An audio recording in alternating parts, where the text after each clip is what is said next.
So with Chip going over and Coach going over, for the first time in my life, I'm going to try not to go over and get you guys to lunch. 10 minutes. I got 10 minutes to lunch. And it's right here, so I got a little bit of shot. First off, I appreciate everybody coming today. Like Coach Clark said, I understand the value of time. I understand the value of time more so now, having 2 grandkids living with me, as well as my son participating in college athletics. My time is valuable, extremely valuable.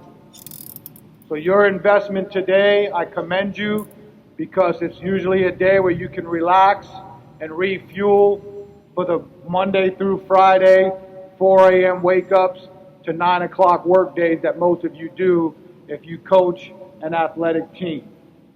So thank you very much for being here. Like Dr. Kenn said, we have a long relationship and my time matters, but when they said Dr. Kenn was going to be the MC, that's when I committed to Lon to come.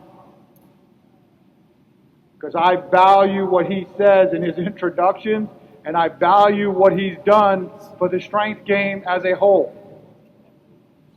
He helped put high-intensity training on the map with the likes of the Dan Rileys of the world.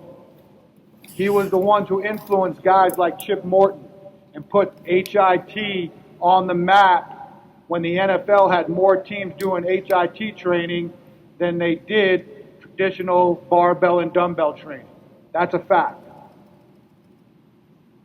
But his unique style of HIT training created the hybrid HIT training we see a lot of around the United States today, where guys still believe in one set of maximal effort work, but it doesn't necessarily have to be on a selectorized machine or a plate-loaded machine.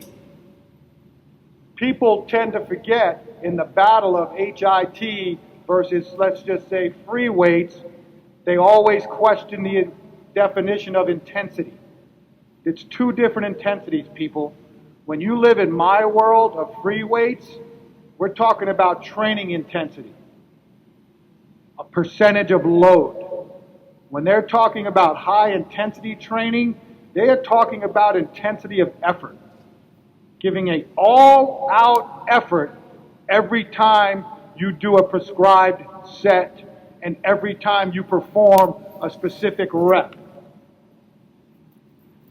So when people say in the one world, oh, well, you say you train at moderate loads, we always train at 100% intensity. Well, let's educate ourselves today. It's 2 different things, people. And if you don't believe that, you all need to go back into the classroom and start reading up on definitions of intensity. That's a fact. So I've got a few notes that I wanted to bring to your attention as being a 30-year member of the Strength and Iron game. I'm extremely blessed and fortunate that I can probably address almost everyone in here. I've had the unique opportunity to coach 10-year-olds to all pros. I've coached at high school level, the university level, the private sector, and now the professional level. I've seen it all. A lot of things that you will hear from me will be a little bit of what Coach Morton talked about and Coach Clark. What does that tell you? Like-minded people are usually going to be successful in life. But here's the question that I want to talk to you about, because no one talks enough about some of the things that are true about being a strength and conditioning coach. So before I answer the question for you, and I just call it strength coaching. I'm old school. See, I'm wearing a real live old school hammer strength t-shirt.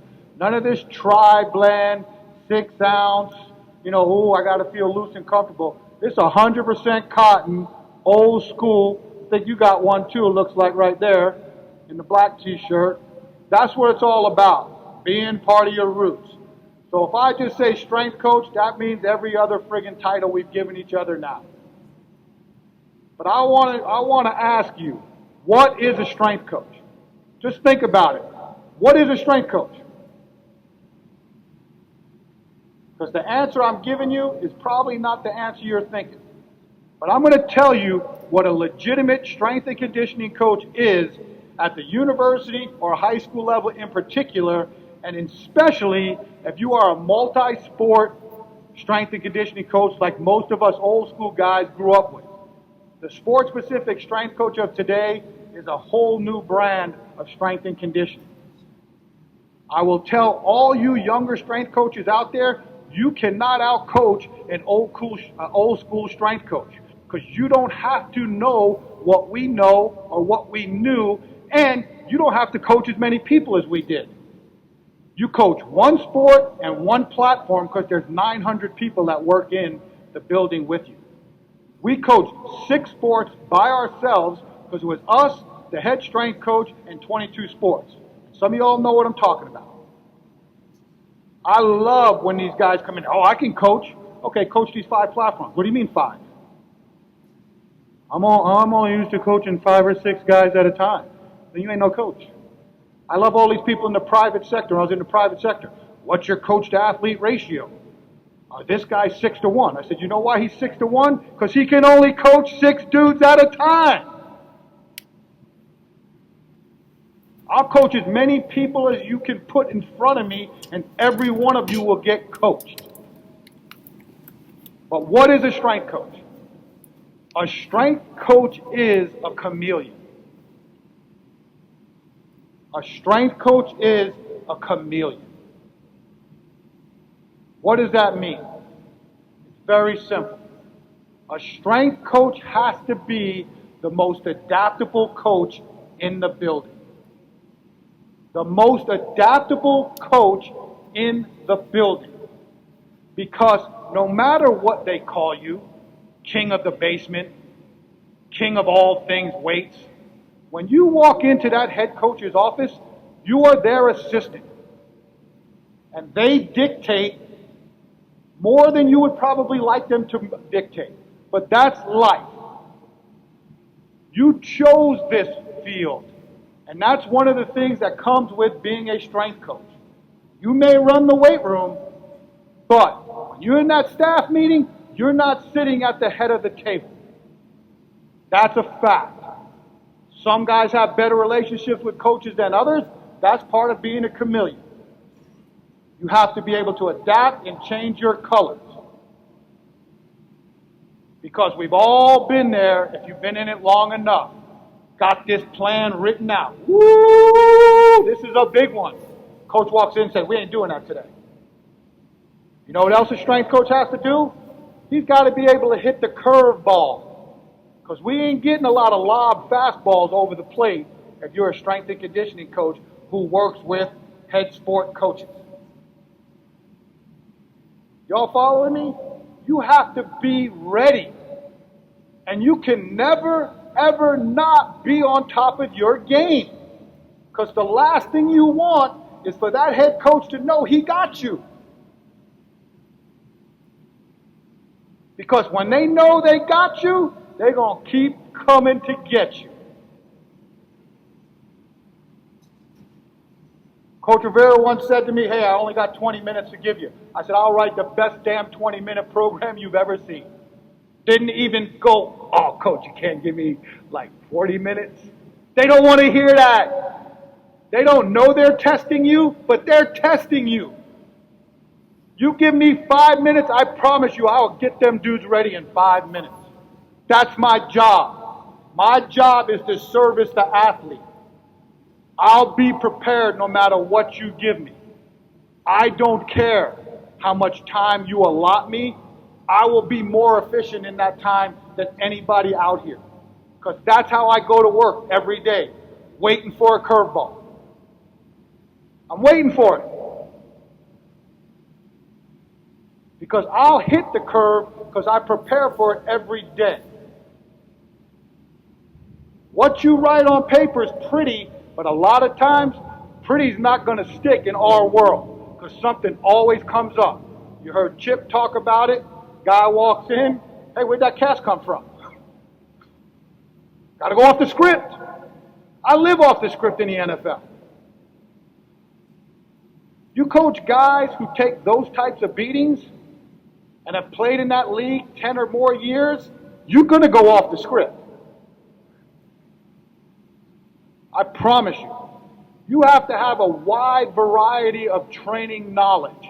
The other problem that I see, and why some of you younger coaches have no clue about what I'm talking about being adaptable, is you know one way and one way only. Whatever way you got brought up, oh, that's the ticket. Guess what? It's not the ticket. If there was one way to do this, we'd all be doing Husker Power from 1979. That's a fact. That's a fact. I'm not lying about that. There is no one way to train an athlete. There's too many variables and there's too many cool stuff that you can do. You have to know every discipline. People want to know, and Coach Chip brought it up and Dr. Kenn brought it up. In the 90s, there was a battle. Free weight versus machines. It was like this line right here in the middle. You were either on this side or that side, and it was like hatred stuff. You would go to conventions, and they try to do round tables versus machine versus free weights, and it was like, where's the boxing referee? Because this is getting really crazy. I know that for a fact, because in 1997, I produced an article in the National Strength Conditioning Journal on tier system strength training. And before it was out, I was training our guys 3 days a week, whole body. And back then, it was pretty much 99.9%. If you were 3 days a week, you were machines. And if you trained 4 days a week, you were free weights. So everybody across the country was like, damn, man, House is 3 days a week. He went to machines. No, I didn't. I went to things based off principles I learned through guys like Dr. Kenn and guys like Chip Morton and my college strength coach who was an HIT guy about training the body. And what I believed from the HIT principle was, I'm going to train the entire body in the weight room because that's how sport is played. It's not played first half upper body, second half lower body, take a day off in between and do it again. Sport's not played that way. It's played head to toe, toe to head. So that made sense to me. Now, I'm not going to sit here and lie to you. What did make sense to me was doing specific body parts. I'm going to start off with dorsiflexion, and then I'm going to go to calf heel raise, one set of 15 leg curl, 20 rep leg press, 12 leg extension. Then we're going to go knotless pullover. That if anybody has a first generation knotless pullover, I'll buy it. Best machine ever. Sorry, Hammer, but I had to throw that in there. Then you'd go to chest press. Then you go to double compound shoulders. And then you go bicep, tricep, forearm, and you'd be spent in 20 minutes. But what I believed was whole body. But I believed in big lifts. So I structured everything around, which I learned later, Bill Starr's Big Three. Clean, squats, and benches. And developed a system where I could use big lifts in a whole body plan. That's right. I'm going to be a little cocky. I developed it. Somebody out here, I hope you're the next one. Because you got to be willing to take a leap of faith in this. I just told you, there's no distinct way to train an athlete. Because remember, what we do is secondary and possibly tertiary to their skill development. How many kids that you coached as a college freshman that you didn't even know if they knew how to lift weights and played as a true freshman on your teams? Everybody's had it. Whether it's freshman in high school or freshman in college. All your goal is to improve their abilities so they can succeed in the sport of choice. I love, we got sport-specific program. There is no such thing as sport-specific strength training. Chip said it. Dr. Kenn says it. Dan John says it. Every single strength and conditioning program for a power athlete is going to have a hinge, a squat, a push, or a pull. Now, you may do a variation of it, but there is no certain thing, And there's no such thing as sport-specific strength training. There's individual differences.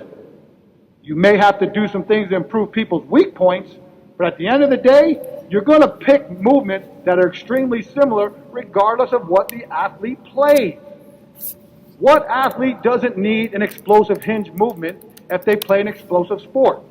So you're going to do a variation of an Olympic lift or a med ball throw or a deadlift that's light with an intent of speed.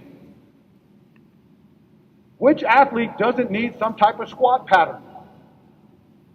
Which athlete doesn't need to be strong upper body push or pull? The exercise choice is going to be your choice. Do I think a women's tennis player needs the barbell bench for max? No, but I'm probably going to do some dumbbell work with her. Do I think a women's tennis player needs to catch a clean? Oh, hell no. Let me break that girl's wrist because she can't catch a clean and see what the head coach tells me. But she can do shrug pulls. You see what I'm getting at? Athletics is athletic. We coach athletes in the weight room. We are general physical preparation specialists. That's the new cool term. I use it. I like it. Because that's what I am. It fits a lot of things in what we do. I am not a sport coach, nor do I want to be.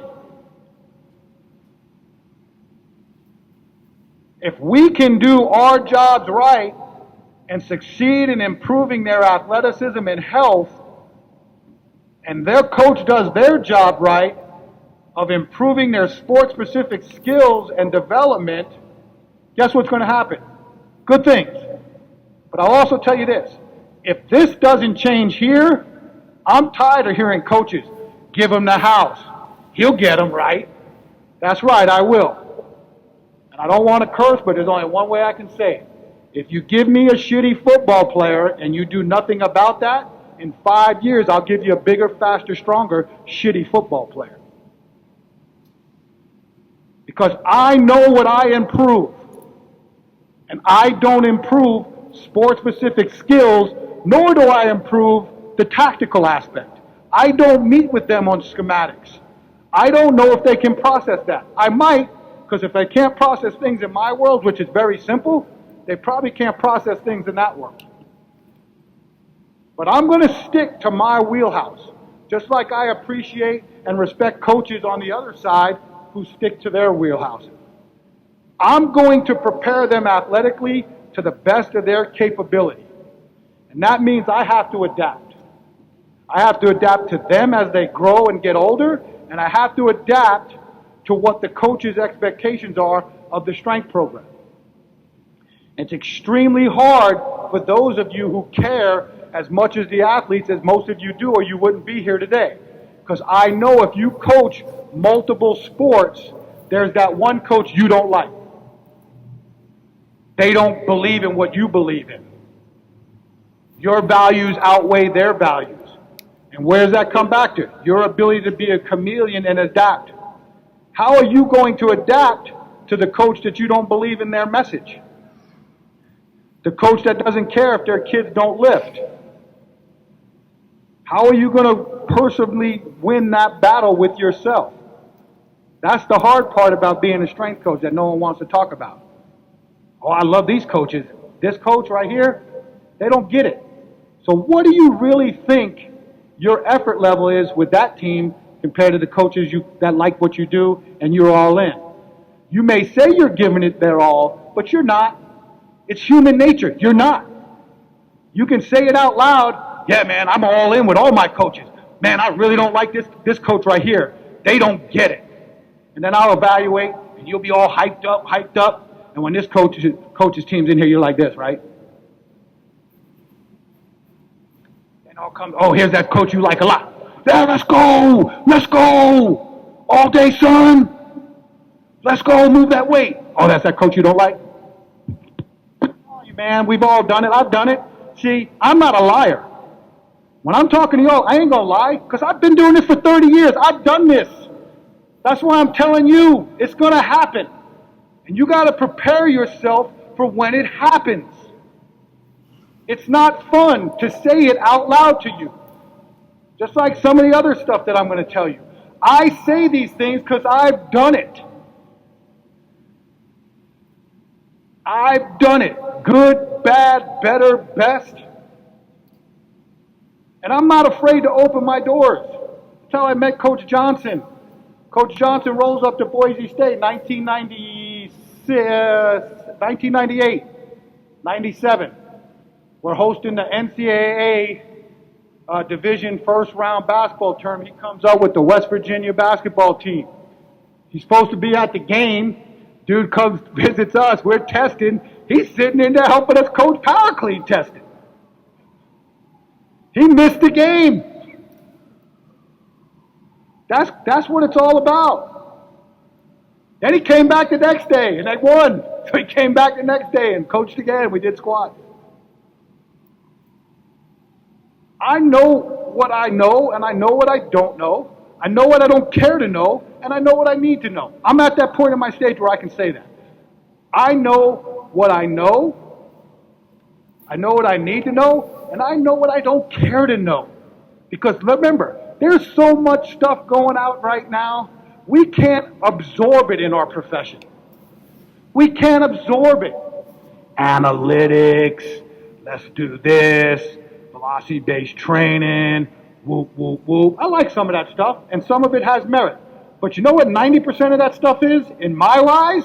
Me and Chip just said it, it's common sense. I don't know when a guy's tired.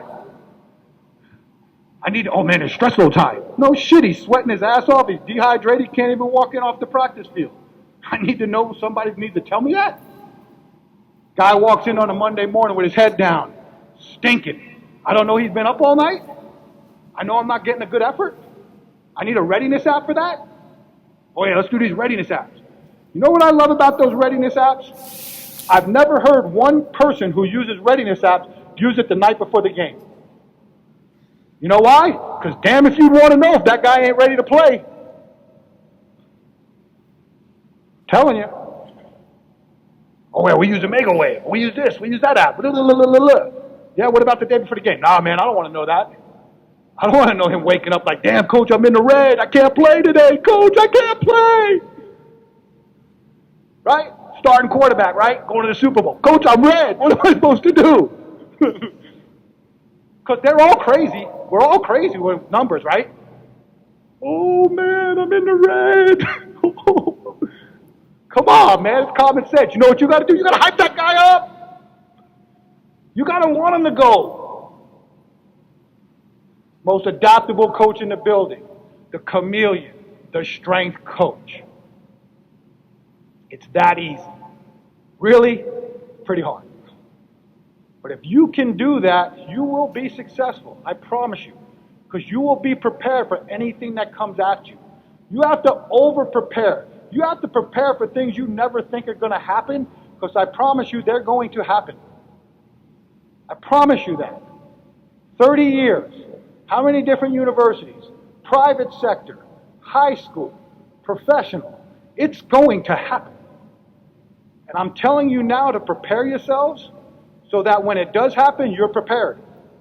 I always used to tell my guys in my staff meetings, and I didn't mean this with disrespect to the coaches.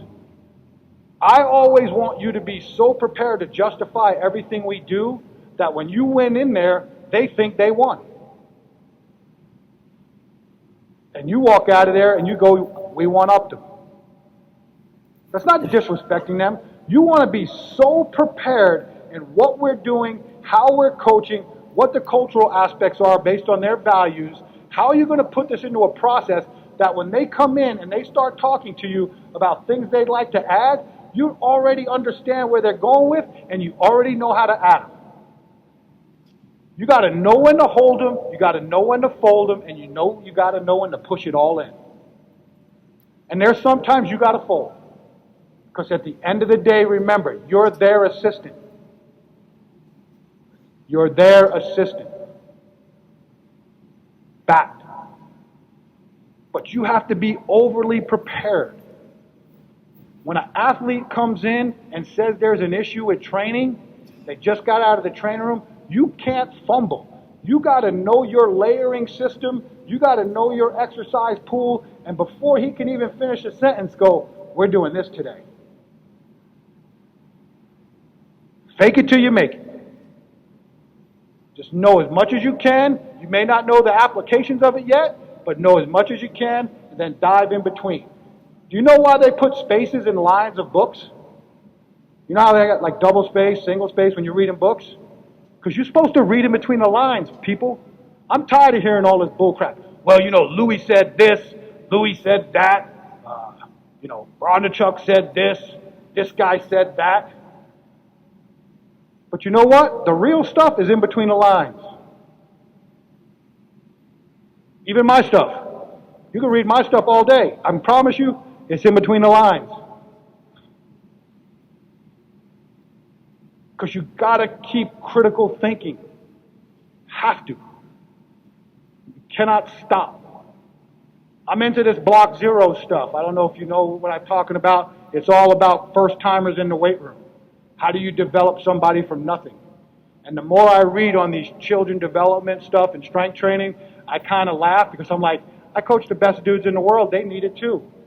That's how fundamentally flawed we are right now in general strength and conditioning across the world, at least across the United States. We do things backwards. Do yourselves a favor. Take the leap of faith and be the ground. Remember, everybody talks about low man on the totem pole. I'm cool with that. Because you know who the low man on the totem pole is? The strongest one. He's got to carry all those other fools. I'll be that guy. I'll be the foundation. I ain't afraid. I promise you I ain't afraid. I already told you. I'll tell you everything I did wrong. I'll tell you right now what you'll see in my weight room, right or wrong. Programming. Stop being a hypocrite. Stop being a hypocrite. How many of y'all in some point in time in your mission statement or vision statement or you're interviewing for a job are going to bring up reduction of injury or injury prevention? Probably every one of you, correct? Every one of you.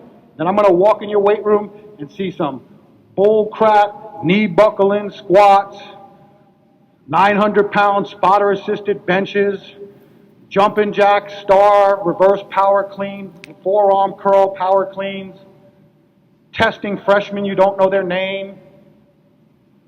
Gotta get a number. Oh my God, we're percentage-based. I gotta get that number. I've done it. We're hypocrites. Let's smash them to the world. Let's just beat these fools down. Just wear them out. Hypocrites. We're hypocrites. Change it. Change it. Doesn't mean, I ain't telling you you can't train them hard, but there's two kind of hards. Stupid hard, smart hard. And I'm not going to lie to you. College, freshman Fridays, stupid hard. Stupid hard. And if I went back to college to coach, I'm not saying I wouldn't do some of that stuff, because I was using it to see where they were mentally. I was using it to see who was going to raise up and be a leader. I was going to see who, when a guy was falling, who was going to carry them. But I do it in a more efficient way. I probably wouldn't have them do overhead plate lunges up a mountain at Arizona State in 110 degrees. Probably wouldn't do that. Plus, in this day and age, them dudes would turn me in and I'd get fired. So it's a lot different too. I wouldn't do 100 rep bear squat till you drop, loaded up with plates. You all know, some of you old school guys know the bear squat, right? Then I would buy extra poles from the fence company and keep loading plates. Then I'd stand on it and the dude would have to squat it till it was down to zero. That's stupid hard. That's stupid hard. But that's what I did. I probably wouldn't, I know for a fact I'd get fired doing that right now. 100. So let's stop being hypocrites. Exercise technique. Coach said it. 3 C's of exercise technique. Corrosive, competent, competitive. If a position coach or an assistant coach of a sport team will not allow poor technique in a specific drill on the court or field, why are we allowing corrosive technique in our weight rooms? Because we're trying to chase a number that doesn't mean a damn thing. I promise you, No one cares if you have 5,300 pound power cleaners if you're 0-11. Promise. No one cares if you've got 500 pound quarter squatters if your kids are getting hurt. No one cares how many 300 pound benchers you have if the coach is deadlifting off their chest if you do not win. If a kid can't do a push-up and he does 5, he's stronger. If a kid benches 100 pounds and benches 101 pound correctly, he's stronger. And the last thing you want to do by promoting corrosive lifting technique, because you're chasing a number, is destroy the athlete's confidence. You get somebody stronger the correct way. The only thing I know guaranteed to transfer from the weight room to the field is confidence. I think there's some merit in certain exercises, have transferable traits, but the truth is a more confident athlete coming out of the weight room will be a more confident athlete on the field of choice. So, are you willing to accept the fact that a coach may tell you, why are our numbers down? That's hard. If you're a young coach, I get it. It's hard. But what you have to do, it's easier when you start at a new place. You start right away and know this is how it's going down. It's hard. I get it. I know it's hard. I'll tell you right now. What I see at my level, and there's times I let certain exercises float, because it's just the way it is. We train submaximally most of the time. Only one time of the year, this week, we go what I call off the script, and we're going to push loads close to max effort. And no matter how well we teach these athletes, I can always tell what they've been allowed to do at their college programs when the weight gets heavy. Because what are they going to do in times of stress? They're going to go back what they've been fundamentally taught to do the most repetitive times. So it's always, I can always tell you what the squat depth of a team is, what a bench technique of a team is, what a clean technique of a team is when we get to this week. And that's why I prefer to train our athletes submaximally, because I can keep the technique under control.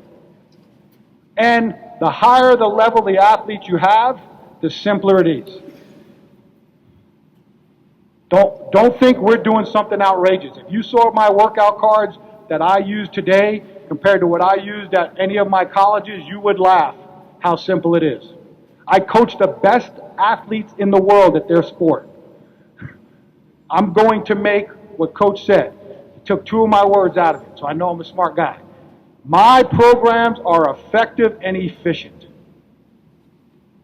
And I do the KISS principle. And it's not keep it simple, stupid. It's keep it safe and simple. And if you don't keep it safe and simple, then you're probably stupid. You can laugh at that. That's a joke. I'm not calling you all stupid. You're all here. That's the simplicity of programming. And for as many variations as it is, it all goes back to what the guys are telling you. It's so basic, it's funny. Squat, hinge, push, pull, and then if you want to do some conditioning, go out and carry. But, like Chip showed you, carries are huge right now to me in what I call total body root training, which I call the core, the root. Here's the root of the body and the limbs. You do marching with offset kettlebell in a front-loaded position or overhead carry, bells up, you are developing an extremely strong power zone, aka root. That is, I'm not saying, no one's special. I train hard every day because I owe it to my guys. I'm going to give you a little hint. If you don't train, you can't expect them to respect you.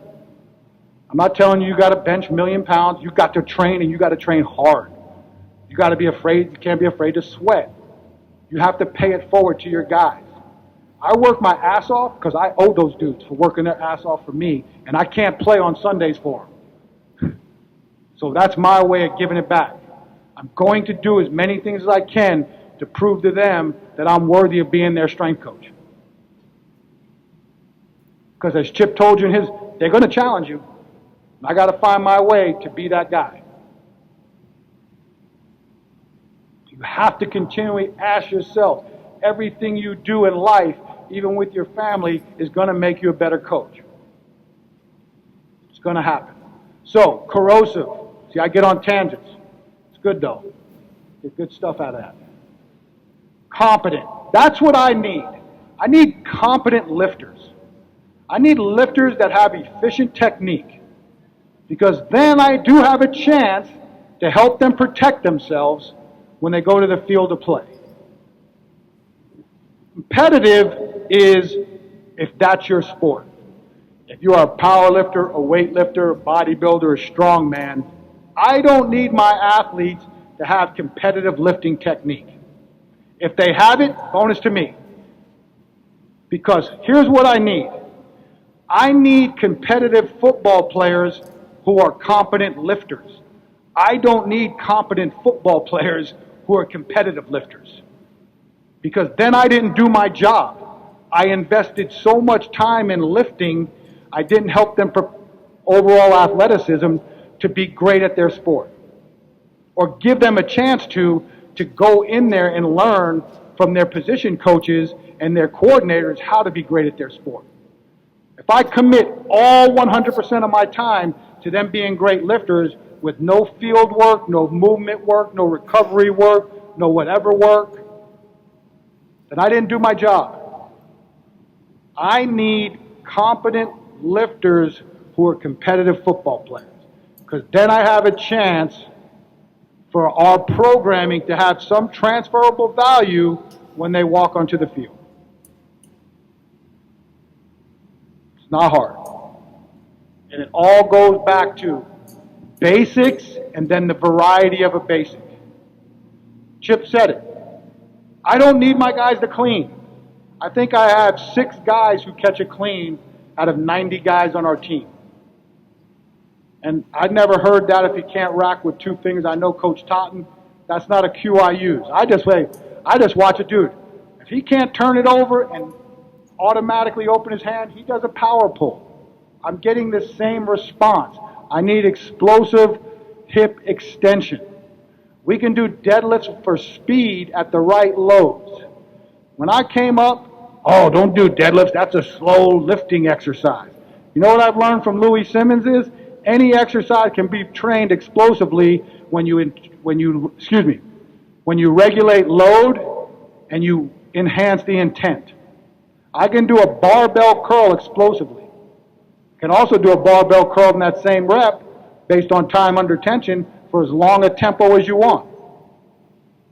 Load and intent dictate an exercise being explosive or not. Now, the Olympic lifts, obviously a little bit different. There's more of an explosive component. But I can squat fast, I can bench fast, I can deadlift fast if I want. It's about intent, and it's about educating your athletes on that intent. How am I doing, Lon? Oh, great. See, I told you, I'm going to do the best job I've ever done. Got 100,000% of great information, and I'm going to actually hold myself accountable to being on time. So now I'm going to end it with this. And Chip can attest to this. Because Chip and I have worked together, 5 combines? Here's what I'm going to tell you about being a strength coach. I've already told you we have to be the chameleons. But I'm also going to tell you one other thing that some of us don't get. Don't take it too serious. You have to bring humor into this deal.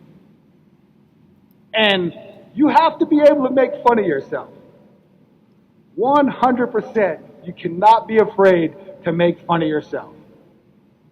I do it all the time. I don't care. I talk smack like a fool. I make sure we're going to have a good time for 5 days in Indy. Because we're the first group every day. Got to get the sticks out. Some of these dudes don't brush their teeth. They don't shower. They're rolling out of bed at 4 in the morning. we're measuring groin stretches and all this, and Chip's got to fire them up.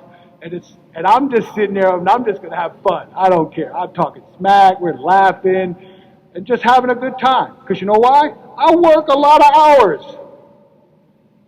The NFL has afforded me less hours than college, but we work lots of hours. When I was at Arizona State, we practiced football at 6 at night and had a 6 a.m. lifting group, which if I know now what I knew then, we probably wouldn't have that 6 o'clock lift group. But I'd be there at 4 o'clock in the morning, get home at 9 o'clock at night. We work long hours. You gotta have fun doing this. If you're not having fun, I promise you, you're in the wrong job.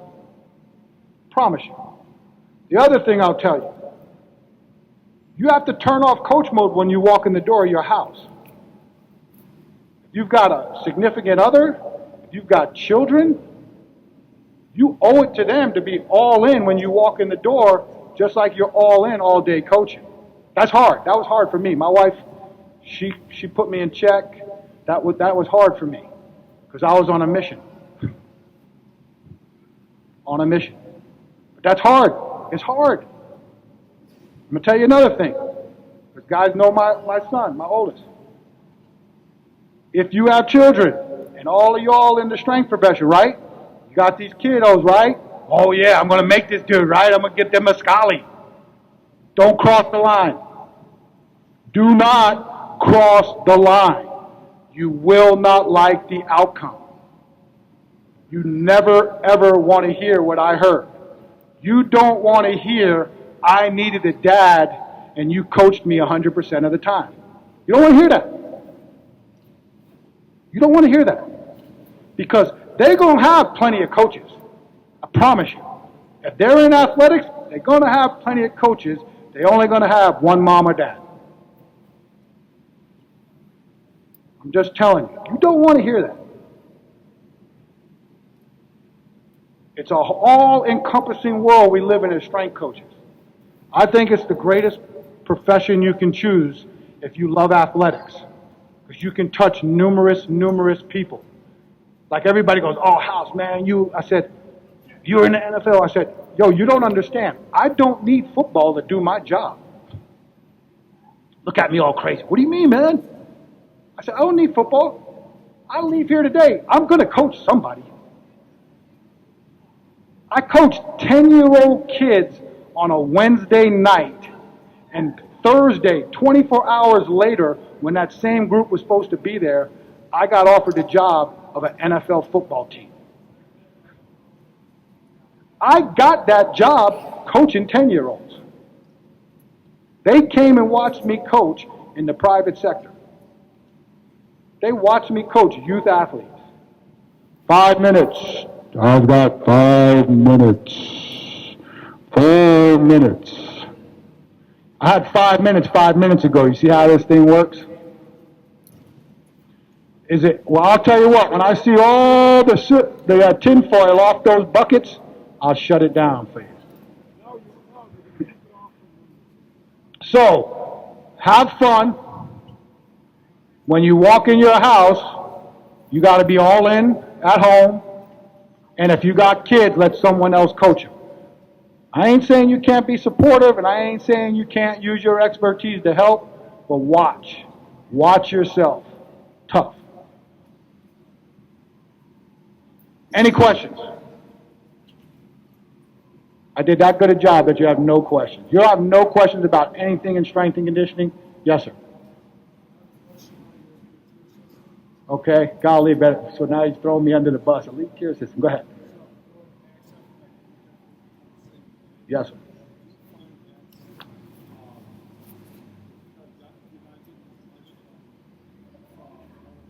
Yeah, so what happens is this.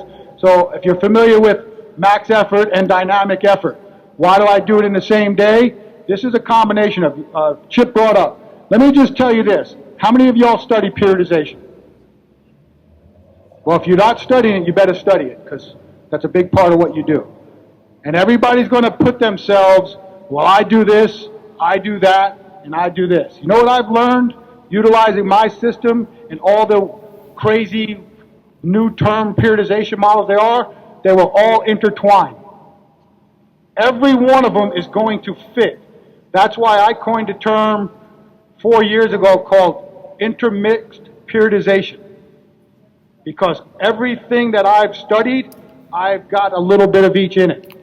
So what happens is this. You know about block periodization, right? Raising and maintaining traits. Well, if I got tier 1 max effort, what am I trying to raise? What am I trying to raise tier 2 if it's dynamic effort? I'm not. I'm retaining tier 2. So I look at it that way. I'm raising or retaining traits. So whatever tier 1 is, that's the goal I'm trying to raise. So if it might be repetitive strength, because we're in a high volume of running, so we're going to do higher volumes of loads in the weight room. So whatever tier 1 is, that's my critical mass for what the trait I'm trying to raise. Tier 2 and tier 3, I'm trying to retain those, because I don't want to lose them, because you will lose it. And one thing about linear periodization, you'll lose those traits. That's the truth. But the way I cycle is linear, because I still believe in that. So it's an intermixed process. Study all the definitions of all the phenomenal ways of periodization of strength is, and you will find out in your old programming, you're probably somewhere in the middle of all of them. And I'll let you use and hashtag intermixed periodization. It's out there. One more question, 2 more questions. Somebody's got to have a question. Anything. Once, twice. Hey, before I leave, question, go.